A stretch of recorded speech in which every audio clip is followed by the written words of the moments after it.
Assalamualaikum warahmatullahi wabarakatuh. Alhamdulillah. Salatu wassalamu ala rasulillah wa ala alihi wa sahbihi ajma'in. Amma ba'd.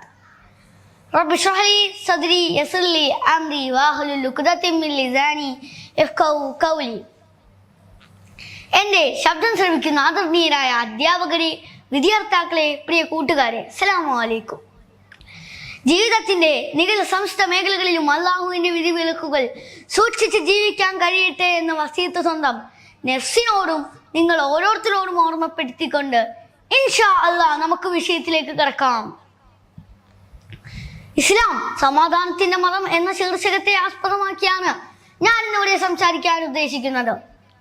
പരിശുദ്ധമായ ഇസ്ലാമിനെ തീവ്രവാദമായും ഭീകരവാദമായും ചിത്രീകരിച്ചു കൊണ്ടിരിക്കുന്ന ഈ അഭിനവ സാഹചര്യത്തിൽ ഈ വിഷയം ഏറെ അഭികാമ്യമാണെന്ന് ഞാൻ മനസ്സിലാക്കുന്നു. ഇന്ന് ഈ ആധുനിക കാലഘട്ടത്തിൽ ലോകത്തിൽ ഏത് കോണിലും ഒരു ആക്രമണം നടന്നാൽ അതിന് പിന്നിൽ ഒരു മുസ്ലിം നാമധേയം ഉണ്ടോ എന്ന് തിരിയുന്ന മീഡിയ വൃത്തത്തിനുള്ളിലാണ് നാം ഇന്ന് ജീവിക്കുന്നത്. ഇതിന് വിഭിന്നമായി എന്താണ് ഇസ്ലാം മുന്നോട്ട് വയ്ക്കുന്ന പ്രത്യശാസ്ത്രമെന്ന് നമുക്ക് നോക്കാം. പ്രിയ ശ്രോതാക്കളെ, മനുഷ്യ മനസ്സുകളിൽ സമാധാനവും സന്തോഷവും നൽകുന്ന രീതിയിലാണ് ഈ മതത്തിന്റെ സൃഷ്ടാവ്, ഈ മതത്തിന്റെ സംവിധായകൻ, ഈ മതം സംവിധാനിച്ചിരിക്കുന്നത്. ഇസ്ലാം എന്നതിന്റെ പദാർത്ഥം പോലും ശാന്തി, സമാധാനം എന്നതാണ്. ഇസ്ലാമിലെ പ്രധാന കർമ്മമായ നമസ്കാരം അവസാനിപ്പിക്കുന്നതും രണ്ട് മുഅ്മിനീകൾ കണ്ടുമുട്ടുമ്പോൾ ആദ്യ സംഭാഷണവും എല്ലാം സലാം, സമാധാനം എന്ന ആദർശത്തിലായിരിക്കെ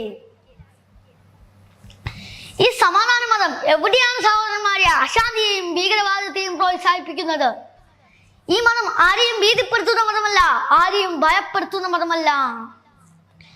അടുക്കള മുതൽ അന്താരാഷ്ട്ര വരെയുള്ള ഓരോ കാര്യങ്ങൾക്കും ഇസ്ലാമിൻ്റെതായ മാർഗനിർദ്ദേശങ്ങളുണ്ട്. ദൈവത്തിനുള്ളത് ദൈവത്തിന്, സീസർക്കുള്ളത് സീസറിന് എന്ന സിദ്ധാന്തത്തിനപ്പുറം മതവുമായി ബന്ധപ്പെടുന്ന ഓരോ കാര്യങ്ങളും ഇസ്ലാം എന്ന മതത്തിനകത്തു വച്ച് തന്നെ ചർച്ച ചെയ്യുന്നു. ദൈവിക കൽപ്പനകളിൽ നിന്ന് വ്യതിചലിച്ചവനാണ് ഈ രാജ്യത്തിന്റെ സമാധാനം കെടുത്തിക്കളഞ്ഞത്. അങ്ങ് സർവ്വ തിന്മകളുടെയും വേരോടെ പിഴുതെറിയുക, അതുവഴി മനുഷ്യന് സമാധാന ജീവിതം ഉൾക്കൊണ്ട് ജീവിക്കാൻ ഇസ്ലാം, അതാണ് ഇസ്ലാമിന്റെ തത്വശാസ്ത്രം തന്നെ. യൂഫ്രട്ടീസിന്റെ നദീതീരത്ത് ഒരാട്ടുംകുട്ടി വെള്ളത്തിനായി നാഹിച്ചലഞ്ഞാൽ പോലും അതിനു പോലും നാളെ റബ്ബിന് മുമ്പിൽ സമാധാനം പറയേണ്ടി വരുമെന്ന് ആശങ്കപ്പെട്ട ഉമർ ഇബ്നു ഖത്താബിനെ പോലുള്ളവരുടെ ചരിത്രത്തിൽ നിന്നും ശാന്തിയും സമാധാനവും ഉൾക്കൊണ്ട് ജീവിക്കാം. ഈ സമാധാന മതത്തെ സമൂഹത്തിന് മുന്നിൽ വിവാദത്തിൽ അകപ്പെടുത്തുക എന്നുള്ളത് ഈ കാലഘട്ടത്തിൽ ഒരു ട്രെൻഡായി മാറിയിരിക്കുകയാണ്. ജനറൽ ന്യൂട്രാലിറ്റിനും സൂംബ ഡാൻസിനും ശേഷം തലയിലിടുന്ന ഒരു തുണിക്കഷ്ണത്തിന് പോലും എത്തി നിൽക്കുന്നു ആ സംഹിത.